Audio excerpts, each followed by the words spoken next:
महामहिम प्रभु के अनुराग में डूबी हुई श्री रत्नावती जी के पावन चरित्र का अपने लोग श्रवण कर रहे हैं। भगवत चर्चा करना, पूरी पूरी रात निकल जाती। रानी और दासी बैठे प्रभु की चर्चा कर रहे हैं, नाम कीर्तन कर रहे हैं। अब ऐसी व्याकुलता हुई कि मैं देखूं इनको। एक दिन हाथ जोड़कर कहा तो इंद्र नीलमणि की, ललित त्रिभंगी लालजू की श्री विग्रह सेवा की रचना हुई।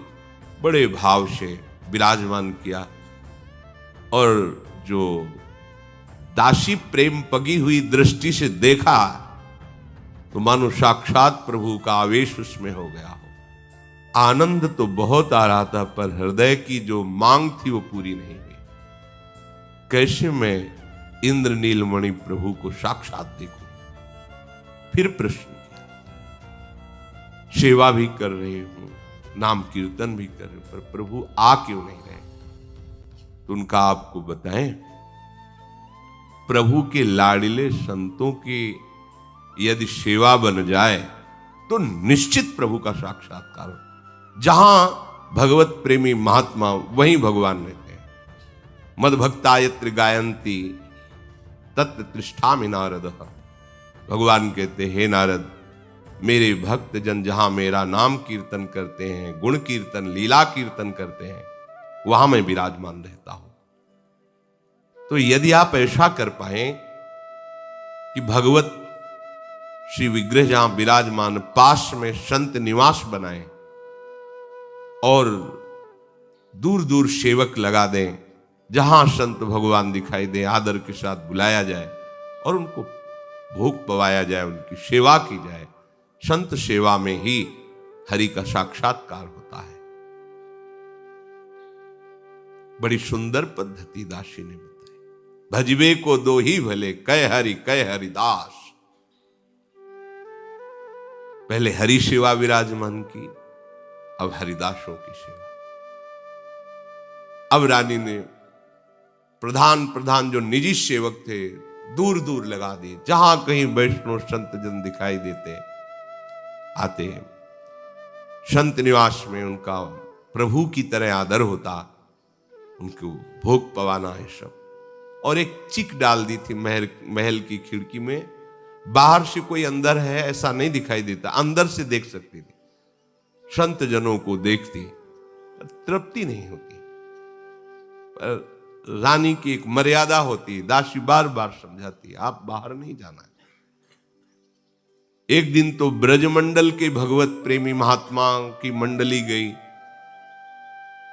जो ही ये पता चला ये ब्रज से आए हैं, विशेष आकर्षण, क्योंकि अपने प्यारे के जन सब बंदनी है, पर प्यारे के लीला स्थलियों में रहने वाले केवल जिस नाम रूप की हम आराधना करते हैं उसी में तन्मय होने तो विशेषता हो जाती है। दासी देखो, ये ब्रजमंडल से आए हुए रानी, ये तो ललित त्रिभंगी श्याम सुंदर के अनुरागी संत जन है। वैसे ही संतों का आदर होता, विशेष आदर हुआ। अब वो सब करताल मृदंग आदि के द्वारा भगवत लीला के पदों का गायन कर रहे हैं। शुभ प्रवाह हो रहा है, बिल्कुल भगवत साम्राज्य छाया हुआ है आनंद का। रानी ने अपनी गुरु रूपा दासी से कहा कि अब तो हम नहीं रुक सकती, अब दूरी बर्दाश्त नहीं हो रही। हमें इन संतों के समीप बैठकर इनके दर्शन करते हुए हम अपने जीवन को तभी कृतार्थ मानेंगे। अब ये चिक डालकर खिड़की से दर्शन करना नहीं हो सकता। चल पड़ी। रत्नावती जी का हाथ पकड़कर दासी ने कहा कि ये उचित नहीं है, विरोध खड़ा हो जाएगा, आप यहीं से दर्शन कीजिए, ये कुल की मर्यादा है। क्या करेंगे कुल की मर्यादा को? अब सत्य आपसे कहती हूं, बिल्कुल भय नहीं है। मैं बिल्कुल ये रानी पने की मर्यादा नहीं निर्वाह कर सकती। अब किसी से नहीं डरूंगी। लोग कुटुंब जग के जे कहियत, पहले सब ही निदरी हो। ये जो परिवार के जन हैं, सगे संबंधी हैं, पहले इनका मैं त्याग करूंगी, कोई मर्यादा नहीं रखूंगी, क्योंकि मर्यादा अब प्रेम की होगी, अब नेम प्रेम का होगा। अब त्यज लोक धर्मान, अब लोक धर्म की मर्यादा नहीं होगी, अब प्रेम धर्म की मर्यादा होगी। प्रेम धर्म अन्य किसी नियम कानून को नहीं, प्रेम का एक स्वतंत्र कानून है। पहला, वो किसी भी नियम को नहीं रहने देता। सांसारिक प्रेम का एक स्वतंत्र नेम है जो अपने आराध्य देव में तन्मयता प्राप्त करके भूल जाता है। न लाज तीन लोकन की, न वेद को कहो करे, न शंख भूत प्रेत की, न देव जच्छते डरे, सुने न कान और की, दृशे न और इच्छना। ये प्रेम का नेम है। जितने कुटुंब के संबंधी कहे जाते हैं, जो अपने कहे जाते हैं, आज से किसी की कान नहीं मानूंगी। जो संसार के भोगों में सुखी सुखी रहे, पर मेरा सुख तो प्रभु है। अब तो मैं किसी से डरूंगी नहीं, अपने प्यारे के लिए प्राण भी निछावर कर दूंगी, नहीं रुकने वाली। लाज के ऊपर गाज गिरो, ब्रजराज मिले सोई काज करोरी। जैसे लालजू मिले अब वही उपाय करो, अब लाज नहीं। अब लाज की लोक लाज कुल श्रृंखला, तज मीरा गिरधर भजी। ए लोक लाज की श्रृंखला नहीं बांधी जाएगी। कुल की मर्यादा का त्याग और प्रेम की मर्यादा का आहार करूंगी। दासी रोकती रही, पर रानी महल से उतरकर गई जहां संत विराजमान थे। जाकर के संतों के चरणों में लिपट गई, प्रार्थना की, भगवान यदि आप कृपा करें तो मैं अपने हाथों से आप सब संतों को प्रसाद पवाऊं, आज्ञा कीजिए। तो मेरी बड़ी अभिलाषा है, यदि आप आज्ञा करेंगे तो ही मैं ये सेवा कर पाऊंगी। यदि आप सहर्ष आज्ञा करें तो मैं सबको अपने हाथ से पवाना चाहती हूं। मैंने समझाने की कोशिश की, पर मेरा मन अब नहीं रुक रहा है। अब ये रानीपने का निर्वाह नहीं कर पाऊंगी, पर मैं जैसी आपकी आज्ञा होगी वैसा ही करूंगी। मुझे सबसे बड़ा सुख होगा आपकी आज्ञा का पालन करने में। संतों ने देख लिया कि इसमें किसी भी तरह का अहंकार नहीं है, रानीपने का। ये तो प्रभु के अनुराग में शिथिल है। अतः उन्होंने कहा, तुम्हारे मन में जो जो आवे, जैसे आवे, वो पवा, वैसे सेवा करो। देख लिया, रजोगुण नहीं है, रानीपना नहीं, ये तो भगवान की भक्ति के आवेश में है। और इसके हाथ से पाने से भजन की कोई हानि नहीं होगी। संतों ने आज्ञा कर दी, तुम्हें जैसे प्रिय लगे वैसे सेवा करो। हृदय आनंद से भर गया। क्यों? क्योंकि सच्चे प्रेमी, सच्चे हितैषी, परम लाभ देने वाले संत जन ही हैं। रत्नावती जी तो आनंद में मन चाही बात हो गई। अभी तक तो ललकती थी संत दर्शन के लिए, आज तो प्रगट में संतों की समीप उनकी सेवा का सौभाग्य मिला। सोने की थाल में विविध प्रकार के व्यंजन सजाकर उमंग में भरी हुई, नेत्रों से आनंद अश्रु बह रहा है। बड़े प्रेम के साथ सब संतों को स्वयं भोजन परोस रही है। रानी के उस प्रेम भाव को देखकर संत जन आनंदित हो रहे हैं। संत और अनंत भगवान दोनों भाव के भूखे हैं। जो सामग्री का भूखा है वो विषयी पुरुष है। भाव आराध्य देव को प्रिय है तो उनके दासों को भी भाव ही प्रिय है। रानी का भाव देख करके सब संत जन आनंदित हो रहे। अहो भाग्य जो ऐसी भगवत अनुराग में डूबी हुई रानी के हाथ से प्रसाद मिल रहा है। जहां सौभाग्य मनाते हैं संतों के हाथ से मिलना, वहां संत जन आनंदित हो रहे कि ऐसी भगवान नाम प्रेमी, भगवत भक्तों के प्रति ऐसी भावना करने वाले की हाथ से प्रसाद मिल गया। संतों का हृदय द्रवित हो गया। यही आशीर्वाद है जब आपकी सेवा से, आपकी आज्ञा पालन से संत जन, गुरुजन उनका हृदय शीतल हो जाए, द्रवित हो जाए, तो आशीर्वाद मांगने की जरूरत नहीं होती, पहुंच गया आपके पास। संत जन रानी के इस प्रेम भाव को देखकर एकटक देख रहे हैं, अश्रुधारा चल रही है। आज उनकी मनचाही बात हो गई। भक्तों के बीच में सबको परोस परोस के पवारी भक्तजन करुणा दृष्टि से देख रहे हैं। इन्हीं की दृष्टि से भगवान को देखने की दृष्टि मिलती है। जब भक्तजनों की करुणा दृष्टि जाकर हृदय में प्रकाशित होती तो मानस नेत्र खुल जाते हैं। संत कृपा, गुरु कृपा, भक्त कृपा, ये मानस नेत्रों को खोलती है।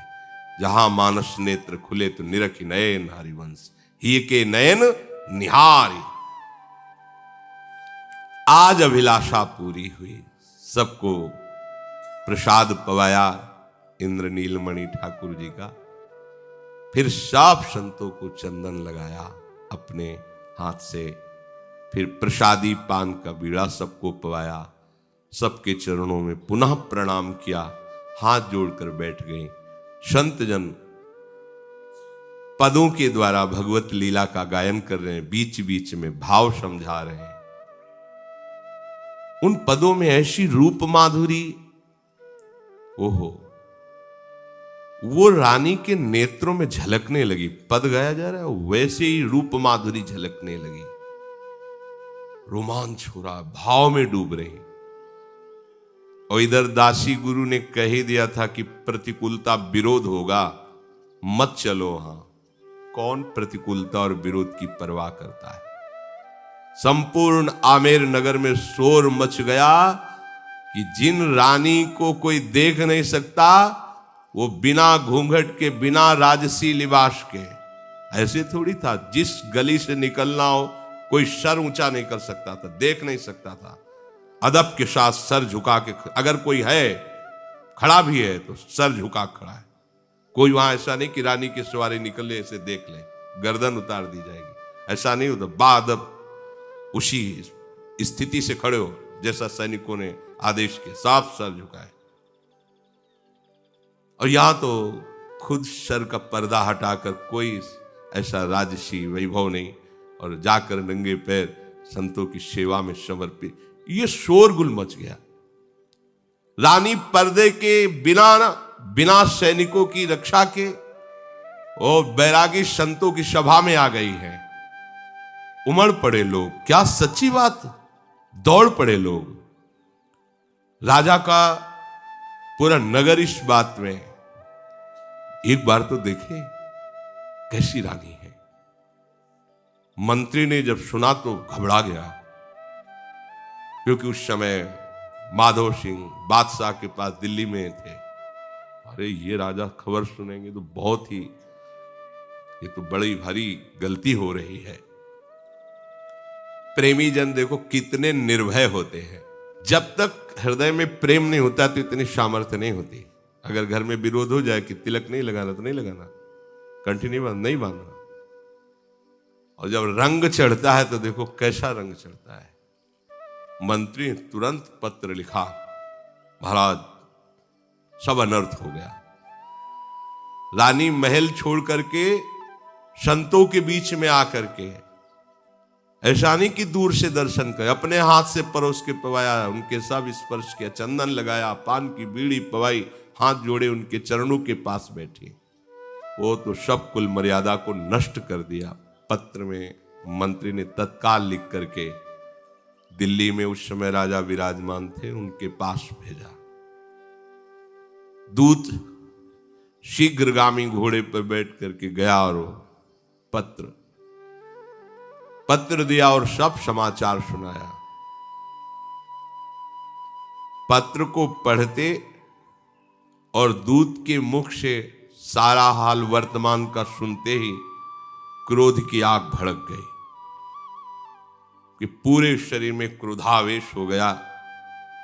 संयोगवशात इसी बीच में रत्नावती जी के सुपुत्र, ये भक्त थे, श्री प्रेम सिंह जी आए। नई अवस्था, और माता जब भक्तों के अनुराग में संत सभा में बैठी तो वो भी तिलक लगाए, कंठी बांधे। दृष्टि गई, मस्तक पर तिलक, गले में कंठी। राजा को जाकर जैसे प्रणाम किया जाता है वैसे प्रणाम किया। समीप में सेवक ने, महाराज आपके पुत्र प्रेम सिंह आपको प्रणाम कर रहे हैं। राजा ने आंख उठा के, वैसे ही क्रोधावेश में थे, देखा वही कंठी वही तिलक, और कहा आ गया मुंडी वैरागियों का बेटा। पूरी सभा में प्रेम सिंह नवीन अवस्था के थे। बड़ा दुख हुआ कि ऐसा उपहास सभा में, दिल्ली की सभा में ऐसा उपहास। वो शांति रहे, कुछ नहीं बोले। राजा झड़कते हुए सभा से खड़े हुए। प्रेम सिंह सर झुकाए खड़े थे, अपमानित करके क्रोध में भरे हुए राजा भीतर चले गए। प्रेम सिंह के मन में इस बात का दुख हुआ कि कैसे असभ्य वार्ता कर रहे महाराज। समझ में नहीं आ रहा था कि ऐसी अपमानजनित बात क्यों कह रहे हैं। पीछे वहां जो विचार प्रदान करने वाले मंत्रीजन बैठे थे, उनसे पूछा ऐसा क्यों बोला इन्होंने। तो उनका अभी आमेर से पत्र आया था और पत्र में ऐसा सब लिखा था कि तुम्हारी मां ने कुल मर्यादा का त्याग कर संतों की सभा में जाकर बैठ गई, संतों के समीप नाचना गाना। ये तो अभी अभी पढ़ा, उतने में तुम आ गए, तुम्हारे माथे पे कंठी तिलक देख करके फिर उन्होंने ऐसा कहा। वो प्रसन्न हो गए, अच्छा ऐसा, तो फिर हम धन्य हो गए। अगर हमें उन्होंने कहा मोड़ी के, वैरागी के, तो आज हमें गर्व है। ये भक्त के ही हृदय में आता है। आज मुझे गर्व है कि आज मुझे भगवान के भक्त का कहा गया। मेरी मां वैरागिनी और संतों की सेवा वाली कही गई और मैं उनका पुत्र, मुझे गर्व का विषय। मैं समझ नहीं पा रहा था, तभी सर झुकाए खड़ा था कि ऐसा क्यों बोले। तुरंत उन्होंने भाव से माताजी को स्मरण करके प्रणाम किया कि आज अहो भाग्य मुझे ऐसी मां मिली। उनका हृदय परम शीतल हो गया, बार बार मां के चरणों का स्मरण कर रहे हैं कि ये तो बहुत बड़ा पद मिला। जैसे लोग कहते हैं कि अगर हम माला जपते हैं तो लोग उपहास करते हो, कहते हैं अरे भगवान का बड़ा भगत है, ये तुम्हारी बेइज्जती हुई क्या। अरे ये तो और आनंदित होने की बात है कि अब लोग भी कहने लगे हैं भगवान का भक्त है। अब तो उनको सुनना ही पड़ेगा। पहले तो हम ही मान रहे थे कि हम भगवान के भक्त हैं, अब लोग भी कह रहे हैं भगवान का भक्त है, तो उनको अपनी लाज बचाने के लिए मुझे भक्त बनाना ही पड़ेगा। इसमें हमको रोने की या परेशान होने की, जो लोग मुझे भगत कह रहे हैं। तन मन आनंदित हो गया। वो अपने निवास में आए और वहीं से पत्र लिखा कि यदि आपने अपने हृदय में भगवत भक्ति धारण किया है तो मां, मैं आपसे प्रार्थना करता हूं छोड़ना मत, चाहे सर कट जाए। अपने प्राणों की बाजी लगा देना, पर अब ये भक्ति भाव का त्याग मत करना भय आने पर, क्योंकि राजा प्रतिकूल हो चुके हैं। भरी सभा में मुझे मोड़ी वैरागिन के बेटा कह के संबोधन किया है। यद्यपि लोक में इसे अपमान कहते हैं, पर मैं इसे बहुत बड़ा सम्मान मानता हूं। अब मैं मोड़ी और वैरागिन का ही बेटा कहलाऊंगा, क्योंकि यही सत्य मार्ग है और आपको चाहे सर कटवाना पड़े। अब ऐसा नहीं होना चाहिए कि आप डर जाओ और पीछे हट जाओ। शीश की बाजी, कष्ट सह करके, प्राण देकर भी अब भागवत धर्म की रक्षा करना। सर्वस्व चला जाए पर अब भागवत धर्म नहीं जाना चाहिए। ये निष्ठा हर उपासक के हृदय में होनी चाहिए। प्रभु के मार्ग में चलने वाला उपासक अगर ऐसा डरपोक हुआ तो ठीक नहीं। प्राण चाहे चले जाए, जो तुही प्रेम मिलनदा चाओ, तो शीश उतारी महल में आओ। उतर न देई प्रेम रस माती, दीपक जरे भभू के बाती। ये अंदर का विषय। अब तो प्राणों की बाजी लगानी पड़ेगी, चाहे जितना कष्ट हो, चाहे जितना विरोध हो, चाहे जितनी निंदा हो, अपने सतमार्ग से नहीं हिलना चाहिए। प्रेम सिंह जी ने पत्र लिखा और शीघ्रगामी दूत से तुरंत जाओ और माता जी को दो। प्रेम सिंह का पत्र लेकर तीव्रगामी दूत रत्नावती जी के समीप आया और भक्ति रंग में रंगी हुई रानी को प्रणाम करके पत्र दिया कि आपके पुत्र प्रेम सिंह ने पत्र दिया है। रानी ने पढ़ा, उसमें लिखे प्रसंग को पढ़ते ही इनको भगवद आवेश आ गया। अच्छा ऐसा, अभी तक रानी भेष में ही रहती थी, अब रानी के केश सुंदरित्र फुलेल से सजाए जाते थे, श्रृंगार होता था।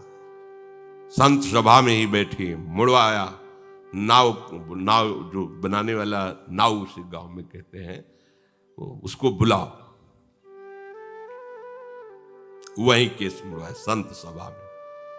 कैसा है, जहां कोई पर्दा से नहीं देख सकता था वहां खुले मुंडन करवाया, नापित वही। ऐसे अपने बालों को मुड़वा दिया, मुंडी। पहले ये नियम था कि संतों की सेवा करके, सत्संग आदि करके, नाम कीर्तन आदि होने के बाद वो राजमहल में चली जाती थी, परंतु उन्होंने कहा आज के बाद नहीं। जो ठाकुर जी रनिवास में मंदिर था, बुलवा लिए ठाकुर, स्वयं नहीं गई, बुलवा लिया। आज के बाद राजमहल में प्रवेश नहीं करूंगी, राज अन्न नहीं खाऊंगी। अपने श्री ठाकुर जी को वहीं संतों के साथ, वहीं सेवा पूजा नाच गान, महल से अन्न धन सब छोड़ दिया। जो भावुक श्रद्धालु जन नगर के थे, वो जो दे जाते ठाकुर जी का भोग लगता, संत जन पाते, वो भी रानी वहीं शयन, वहीं ठाकुर जी का उत्थापन, वहीं उनके चरणों में रहे। और पत्र लिखा प्रेम सिंह को कि जैसा तुम्हारे पिता ने कहा था वैसा ही हो गई, अब मूड मुड़वा कर सच्ची बैरागिन बन गई हूं, अब बिल्कुल रानी पने का कुछ भी लेस नहीं है, रात दिन ही अब संतों के बीच में रहती हूं। तुमने बहुत बढ़िया किया जो पत्र लिखकर मुझे सूचना दे दी, परम हित की बात हमारे हृदय में अब जागृत हो गई। अब मैं किसी की पत्नी नहीं, कहीं की रानी नहीं, मैं ठाकुर जी की दासियों और संतों के बीच में रहती हूँ। बोल, कितनी बड़ी बात है, ये कोई छोटी बात नहीं है। इतना बड़ा विरोध राजा से रानी होते हुए कर लेना, राजअन्न नहीं, राजमहल नहीं, राज पोशाक नहीं, अपने ठाकुर जी बुला लिए। ये बिना भगवत आश्रय दृढ़ हुए ऐसी बात नहीं होती। 5 वर्ष के प्रहलाद जी हैं, पिताश्री कह के साष्टांग दंडवत करते हैं, और जब उसने हरि को कटुवचन बोला हिरण्यकश्यप ने, तो दैत्यराज कह के बात किया। त्रिभुवनपति, ये तो एक प्रांत के राजा है, वो तो त्रिभुवन देवराज इंद्र भी जिससे भयभीत है, ऐसा हिरण्यकश्यप, उसे 5 वर्ष का बालक दैत्यराज कह के संबोधन। कितनी बड़ी ताकत भक्त के हृदय में, 5 वर्ष का बालक त्रिभुवनपति को कह रहा है दैत्यराज। ये किसी के सिखाने पढ़ाने से भक्ति नहीं होती, ये तो बिना भगवत प्रेमी महात्माओं की चरण रज में अभिषेक किए ऐसी भक्ति नहीं। हार गया त्रिभुवनपति, बाल भी नहीं एक बांका कर सका। पर इसके लिए सच्चा हृदय समर्पण चाहिए, नहीं भाग जाओगे, जरा सा विरोध होगा अपनी सुख सुविधा में लौट जाओगे। ये मार्ग लौटने वालों के लिए नहीं। इसीलिए कहा गया कि इस मार्ग में यदि चलना है गर्दन काट लो। नारायण कठिन हरि मिलन की बाट, या में पग पीछे धरे प्रथम शीश दे काट। शीश काटने को तो चाकू से नहीं, बस सोचो अब हमारा जीवन प्रभु का हो, चाहे रखे या नष्ट कर दे, मेरे से इसका कोई संबंध नहीं। अभी मर जाऊं या वर्षों जीवित रहूं, लोग सम्मान दें या गाली दें, अब इस मार्ग में मेरा कदम चल पड़ा तो रुकेगा नहीं। ये उन सूरवीरों का है। बड़ो ही कठिन भजन ढिग ढरिबो, ये कामनाओं की पूर्ति वालों को थोड़ी है। ये उन महापुरुषों का है जिन्होंने कदम बढ़ाया और मृत्यु को स्वीकार करके चल पड़े। मरो रे जोगी मरो, मरनो है ति मीठो, हाँ उलट आप में समाये, जीवित ही मर जाए, किसी की परवाह। पर ये बातों से नहीं होगा, जीवन की कसौटी में आएगा और आपको इसमें कसना होगा। सबके आता है, आपके भी आएगा। शरीर भी धोखा देगा, मन भी धोखा देगा, संसार भी धोखा देगा, लेकिन तुम सत्य के मार्ग में चलोगे तो सामने प्रभु है। सामने कोई दुख छू नहीं सकता, पर दुख का पहाड़ टूटेगा। आपको लगेगा दब जाऊंगा, मर जाऊंगा, भाग जाऊं, नहीं, तो वही फूलों का हार बनकर तुम्हारे गले में पड़ा रहेगा, कुछ फर्क नहीं पड़ेगा। पर विश्वास अटल, कदम लड़खड़ाए नहीं, दूसरा कोई साथी मत बनाना, केवल हरि, बस फिर तुम्हें कोई रोक नहीं सकता। जरा सा जुकाम होगा तो, जरा सी कोई प्रतिकूलता हुई, रो पड़े, ये उनका मार्ग नहीं। अनुकूलता भंग हुई तो भावना भंग हुई, उपासना भंग हुई। क्या क्या उपासना है। रत्नावती जी का पत्र लेकर दूत शीघ्र गया और प्रेम सिंह जी को दिया। तुम्हारी माता जी ने, पहले उन्होंने पत्र को प्रणाम किया। इतनी श्रद्धा, ये केवल मां ही नहीं हरि भक्ता है, इसलिए पत्र को प्रणाम किया और प्रणाम करके पढ़ा, झूम पड़े। जब उन्होंने पत्र में लिखा था कि अब मैं मोड़ मुड़वा करके राजमहल त्याग कर अपने ठाकुर को लेकर संतों के साथ हो गई, राजअन्न का त्याग कर दिया है, प्रेम मगन हो गए। आज से अब हमारी गिनती भगवत दासों में हो गई, मगन हो गए। मेरी मां भक्ता है, ये गर्व का विषय। हाँ, नाते नेह राम के मनियत सुहृद सुषेव्य जा। आज मैं मां कहकर धन्य हुआ, क्योंकि मेरी मां भगवान की भक्त है। भरत जी ने यही कैकेयी जी से कहा था, मेरे को निमित्त बना दिया, मेरे प्राणनाथ को 14 वर्ष का वनवास, मुझे राजगद्दी। शब्द ऐसे कठोर थे, पापिनी आज के बाद कभी मां शब्द नहीं निकलेगा तेरे लिए। भरत जी आज के मेरे जीवन आराध्य प्रभु को मुझे निमित्त बनाकर 14 वर्ष का वनवास दिया, आज के बाद कभी मां शब्द उच्चारण नहीं करूंगा। जब प्रभु 14 वर्ष की अवधि पूरी करके आए तो बड़े करुणा निधान सबसे पहले कैकेयी जी के चरणों की वंदना की। कैकेयी जी ने हृदय से लगाया, राम तुम तो राम ही हो, सबके हृदय में रमण करने वाले आनंद। बेटा एक बात कर दो। भरत ने कहा था कभी मां ने, एक बार वो मां कह दे, बस एक बार सुनना चाहती हूं। क्योंकि माता जी को पता था कैकेयी जी को कि अगर राम जी आज्ञा कर देंगे तो भरत आज्ञा नहीं टालेंगे। भगवान एकदम सोच में डूब गए कि यदि हमने भरत को कहा कि तुम कैकेयी जी को मां कह दो, तो मेरी आज्ञा टाल नहीं सकते और इनको मां नहीं कह सकते।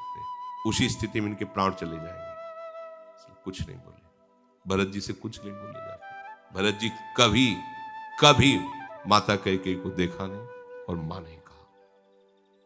ये अनुराग है। आज प्रेम सिंह कह रहे, जब मैं मां कहता हूं तो मेरा हृदय गर्व से भर जाता है कि मेरी मां भगवान की भक्ता है। बहुत उल्लास हुआ, दूतों को भेजा, जितने साधु ब्राह्मण सबको बुला के लाओ, नौबत बजाई जाए। हीरे जवाहरात पकवान सब बट रहे हैं, बधाइयां बजने लगी। राजकुमार है, राजा ने सुना बधाइयां बट रही हैं, बड़ा नौबत बज रही। ये क्या क्या है उत्सव प्रेम सिंह के यहां जो ये सब हो रहा है, कौन सा उत्सव है, पता लगाओ, आप बधाइयां क्यों बज रही। तब राजा के निजी जनों ने जाकर के सब सूचना दी, महाराज आपने जो कहा था कि मोड़ी वैरागिन के बेटा, तो ऐसा ही हुआ।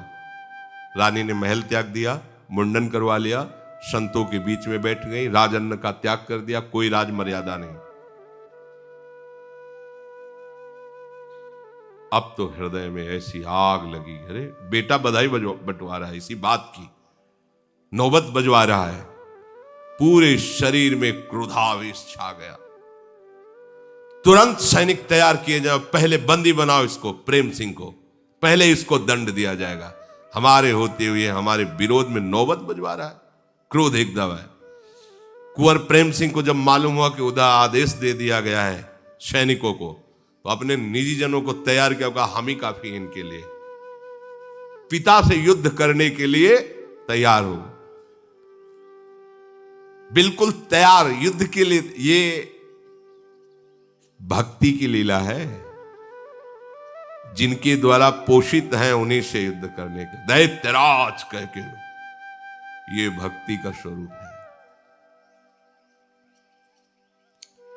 सब मंत्रीजन, दोनों तरफ के विज्ञजन आ गए और समझाने लगे, महाराज आप क्या कर रहे हैं?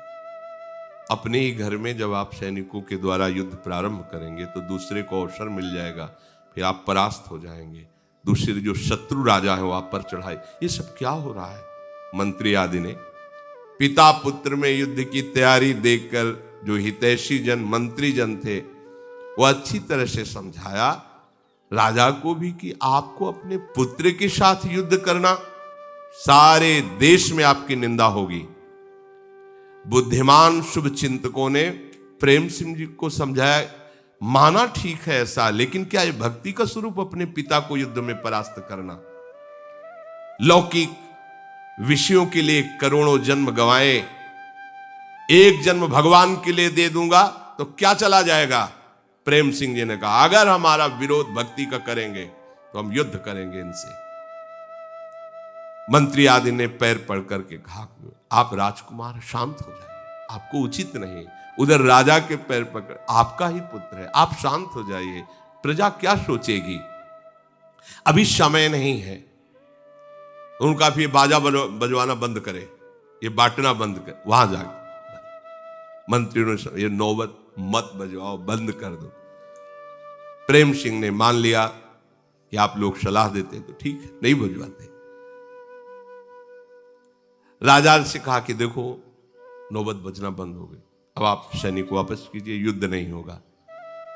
माधो सिंह अब दिल्ली से चले और आमेर आ गए, जहां रानी है। नगर में निकट पहुंचते ही लाखों लोग घेर लिए राजा को। महाराज की जय, और तो राजा ही है। महाराज बड़ा अनर्थ हो रहा है, ऐसा ऐसा, जो विरोधी भाव वाले थे। अब राजा मन में क्या करे, कैसे, कोई उपाय नहीं सूझ रहा। भवन में, राजमहल में प्रवेश किया और मंत्री को बुलाया, नाक कट गई। अब क्या हो? ये जो नाक वाले लोग हैं ना, ये बहुत परेशान होते हैं इसी में कि नाक कट गई। मंत्रियों को बुलाया और राजा ने कहा, मेरी तो नाक कट गई, अब वो जुड़ तो नहीं सकती, पर खून जो बह रहा है उसको तो बंद कर दो। अर्थात मेरी नाक कटा के बैरागिन हो गई, मेरे नाक के नीचे रहकर नाचेगी गाएगी, कम से कम इसका तो कुछ उपाय करो। ये कैसे मरेगी? जब तक ये मरेगी नहीं तब तक नाक कटने के बाद जैसे खून बहता रहता वो हमें रोज जलन पैदा करेगी। मंत्रियों से सलाह ली, कैसे मारा जाए इसे? मंत्रियों ने कहा, अगर आपको किसी तरह राजबल का प्रयोग करके रानी की हत्या करते हैं तो नगर में ऐसा नहीं कि आपके ही पक्ष में बहुत से लोग रानी की जय जयकार करते हो, प्रणाम करने आते हैं, वो आपके विरोध में खड़े हो जाएंगे, किस किस का आप गला काटेंगे? तो राजा ने कहा कि फिर आप विचार कर उपाय करो, इसको मारना ही है, आप इसको मैं जिंदा नहीं देख सकता। तो उनका ऐसा, जंगल से एक पिंजड़े पे जंगली सिंह बंदी बना के लाया जाए और उसी संत निवास के दरवाजे पर पिंजड़ा अड़ा दिया जाए। अस्त्र शस्त्र से सुसज्जित राज सैनिक रहेंगे, अंदर सिंह जाएगा, संतों को, रानी को, दासी को, सबको खा जाएगा, और फिर वो जब लौटेगा तो पिंजड़ा ही पिंजड़े में बंद करके, हाँ हाँ ये उपाय, और फिर बात बन जाएगी, आपने नहीं मारा, बस इतनी बात हो जाएगी। रानी के सामने छोड़ दिया, राजा राजी हो गए। अब उपाय किया गया, सिंह पिंजड़े में बंद किया गया। ला करके जैसी सलाह हुई थी, ठीक संत निवास के दरवाजे पर पिंजरा सेट कर दिया गया, खोला गया। दहाड़ करके सिंह उससे बाहर निकला। वही गुरु स्वरूपा दासी जोर से बोली, रानी सिंह, क्योंकि जंगली सिंह। और उस समय वो ठाकुर जी की अर्चना कर रही थी, सेवा कर रही थी। सिंह, जोर से आवाज हुई। सिंह ने भी दहाड़ की। करे हरि सेवा भरी रंग अनुराग दृग, सुनिए है बात नेकु नैन उन टारे हैं, भावी ही सुजाने उठी अति सन्माने, अहो आज मेरे भाग्य श्री नरसिंह जू पधारे हैं। ये भक्तों की भावना होती है, उनको कहीं भय नहीं। भावना सच्चाई वही शोभालय दिखाई, फूल माल पहिराई रची टीको लागे प्यारे हैं, भोनते निकसिधाए मानो खंभ फारी आए, विमुख समूह तत्काल मारी डारे हैं। नृसिंह आया। रानी ने कहा, जब उन्होंने कहा सिंह तो उन्होंने कहा सिंह नहीं, नृसिंह। ये भक्त कभी अपनी भावना से तिल भर भी नहीं हटता। उस समय भगवान की अर्चना में लगी हुई थी, नेत्र प्रेम में डूबे हुए प्रभु का श्रृंगार कर रहे थे। जी कहा सिंह, उन्होंने कहा सिंह नहीं, नृसिंह। और दृष्टि घुमाई, देखा बाल फटकारते हुए भयंकर रूप में कदम बढ़ाते आ गया। अहो अहो, स्वागत है, धन्य भाग। प्रहलाद को जैसे कष्ट से निवारण करने के लिए आप आए, ऐसे ही आप कृपा करके मेरे समीप आए, धन्य भाग। आप तो चलकर मेरे पास आए प्रभु, आपका दुलार, आपका प्यार, अहो भाग। सामने जंगली सिंह और ये अपने भाव में खोरे खड़ी हो गई जैसे स्वागत के लिए। वही अर्चना की थाली ली हुई है और आते हुए सिंह के समीप 4 कदम आगे बढ़ी। स्वागत है आप। ये छोटा सा बछड़ा नहीं होता, ऐसे सिंह नजदीक आके रानी ने से दुलार किया, माला पुष्पों की पहनाई, सुंदर तिलक लगाया, भाव से प्रणाम किया और आरती उतारी। जो आरती उतार रही तो उनको अपने ललित त्रिभंगी लाल जो दिखाई दे रहे हैं, सिंह में लाल जो दिखाई दे रहे हैं। सिंह तब तक ऐसे खड़ा रहा जैसे गाय सीधी, बछड़ा सीधा। जे ही पूजा हुई, पूछ उठाई, दहाड़ मारी और पिंजड़े के ऊपर से छलांग लगाई। पिंजड़ा ऐसे रखा था कि निकलने के समय उसी में जाए, पिंजड़े के ऊपर से छलांग लगाई। बाहर जितने सैनिक थे तो जैसे खंभे से निकलकर नरसिंह भगवान ने फाड़ डाला हिरण्यकश्यप को, ऐसे ही। और नीचे से छलांग मार के जो बालकनियों में राजमहल के खड़ा, जितने विरोधी थे, आश्चर्य ये हुआ कि एक क्षण में सब हुआ।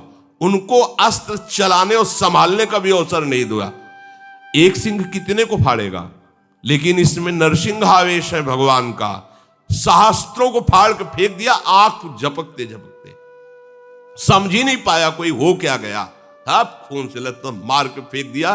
जो पकड़ने वाले विरोधी दर्शक कि हाँ आप देखो कैसे रानी को मारेगा दासी, वहां तो बछड़े की तरह खड़ा रहा। ये केवल प्रभु के दृढ़ आश्रय से ही ऐसा हो सकता है, नहीं तो दहाड़ में ही ना पूजा की थाली फेंक के भागले को होगा। क्योंकि अगर थोड़ी भी निष्ठा गई तो फिर ओ है वही मत्ता परतरम नान्यत किंचित अस्ति धनंजय। विमुखों को तत्काल मार दिया और जोर जोर से गर्जना करके आनंद की चाल में से जंगल की, तो किसी की हिम्मत नहीं थी कि सिंह के आसपास।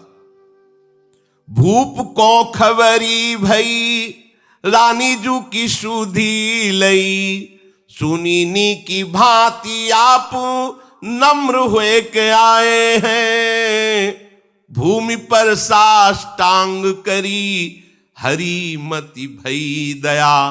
आप आए वाके बचन सुनाए हैं, करत प्रणाम राजा। बोली अजुलाल जू को, नेक फिर देखो एक और ये लगाए हैं। बोले नृप राजधन सब ही तिहारो धारो, पति पे न लोभ कही करो सुख भाए हैं। राजा ने पूछा मार डाली गई, रानी अकेले मारी कि दासी भी मरी, संत भी मरे? बोले एक भी नहीं महाराज। क्यों? बोले एक दो नहीं मरे, हजारों मरे, लेकिन आपके सब मरे। क्या हुआ? जब सिंह अंदर गया तो रानी के सामने घुटने टेक दिए। रानी ने पूजा की, प्रणाम किया, आरती की, बाहर निकला तो आपके हजारों लोगों को, हजारों सैनिकों को अब उनके दिमाग में है कि ये कोई साधारण बात नहीं है। जंगली शेर मंगाया और उसने सबको फाड़ डाला, रानी को नहीं। ऐसा तो हमारी पत्नी अब साधारण नहीं है, स्वांग नहीं है, वास्तविक भक्ति है। अब महल में बैठना उनको आग लगने लगी। अब क्या करूं? ये तो बड़ा अपराध बन गया। भगवान के भक्त का वीर, अब इतना तो पता ही भगवान के बल से ये सब सृष्टि चल, अब क्या होगा? क्या करें? कैसे? दिमाग में आया छोड़ो लोक लाज की मैं राजा हूं, मेरी पत्नी, चलो क्षमा मांगते हैं। चल के सामने जा करके शास्त्रों लोगों के बीच में साष्टांग प्रणाम किया रत्नावती जी। ये है अटल श्रद्धा और विश्वास का। राजा है, पति है, विरोधी है, साष्टांग दंडवत किया। अत्यंत नम्र होकर के, बहुत दैन्य होकर, हाथ जोड़ करके, ओ क्षमा कर दो मुझे, मेरी बुद्धि बदल गई थी, विपरीत हो गई थी, मैं तुम्हारे प्रभाव को नहीं जानता। भाव विभोर होकर भूमि पर पड़े हुए हाथ जोड़कर प्रार्थना, मुझे क्षमा कर दो। इन्हें प्रणाम देख करके दासी ने कहा महाराज आपको प्रणाम कर रहे हैं। तो उनका नहीं, लालजू को प्रणाम कर रहे हैं। सामने लालजू को प्रणाम कर रहे हैं। हाँ ठीक ही है, ये क्या, ब्रह्मादि भी हमारे लालजू को प्रणाम करते हैं। तो एक छोटे से प्रांत के राजा है, मुड़ के भी नहीं देखा, मुड़ के भी नहीं देखा और कहा लालजू को प्रणाम कर। ठीक ही है, क्योंकि ये क्या है, बड़े ब्रह्मादि शिवादि भी जिनके चरण रखने की चौकी को प्रणाम करते हैं, वो हमारे लालजू हैं। इसे कहते हैं निष्ठा। एक बार भी नहीं, प्रियता प्रियता है, प्रियता लालजू पे हो गई। यहां ऐसे ही होता है, थोड़े दिन भक्ति की, जहां परिवार के सब अनुकूल हो गए तो पता ही नहीं चलता कि वो भगत थे कि नहीं थे, क्योंकि वो अनुकूलता आ गई, जिसके लिए वो भजन कर रहे थे उसी में बह गए। रानी ने कहा ये लालजू को प्रणाम कर रहे हैं।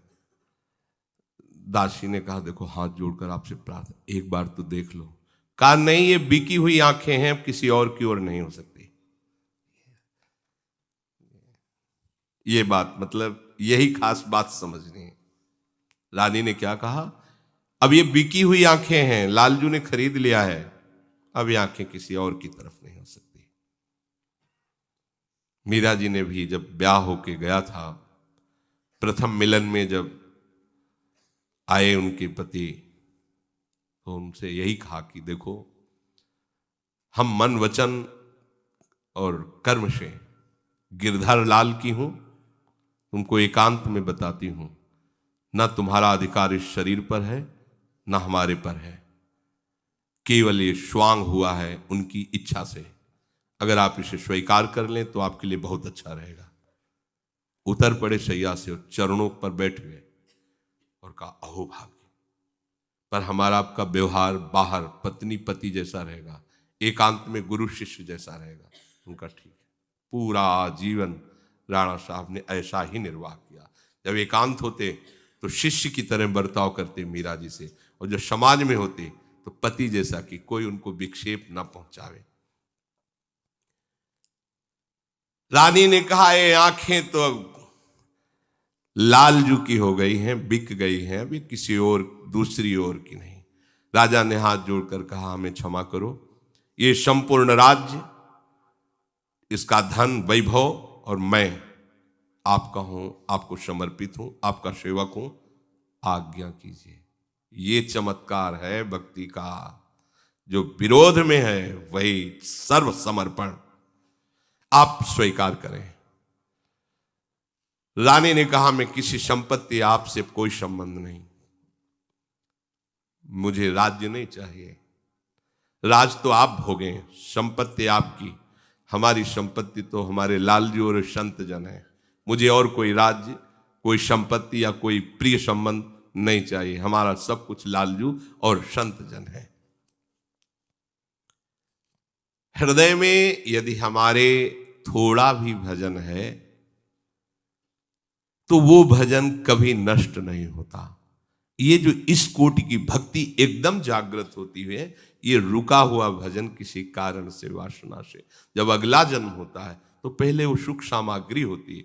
अचानक इतना बड़ा भाव ये स्वयं तुरंत का नहीं होता, ये पीछे का भजन होता है। क्योंकि श्री भगवान ने आगे के श्लोक में कहा, पूर्वाभ्यासेन तेनैव ह्रियते ह्रवस्रोपि सह जिज्ञासुरूप योगस्य शब्द ब्रह्माति वर्तते। वो उपासक पूर्वाभ्यास जो उसके भजन था, उस भजन में वो पुनः तन्मय हो जाता है और जितने विषय भोग है उनको हटा देता है, उनसे रुचि नहीं रहती। क्यों? प्रयत्नाद्यत मानस्तु योगी संशुद्ध किल्बिषा अनेक जन्म संसिद्धस ततो याति पराम गति। ये अनेक जन्मों से भजन चल रहा है।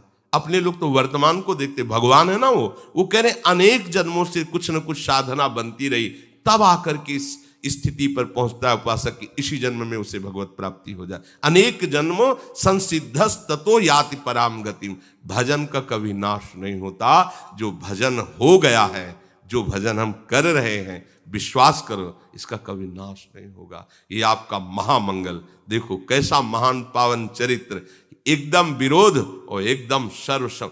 इतनी भक्ति बढ़ गई कि एक बार ये युद्ध में काबुल के गए थे, वापस आ रहे थे तो इनकी नाव भंवर में फंस गई।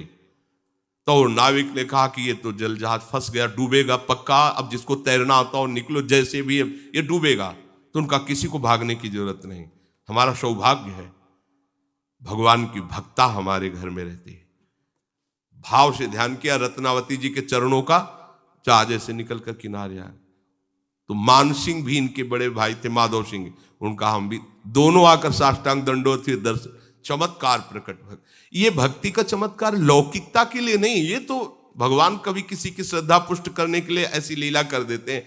भक्ति का चमत्कार है भगवान का प्रेम आना, भगवान नाम के जप में प्रीति होना, उनके धाम में प्रीति होना, अपने जीवन को भोगों से हटाकर प्रभु में समर्पित करना। श्री राधा वल्लभ लाल की।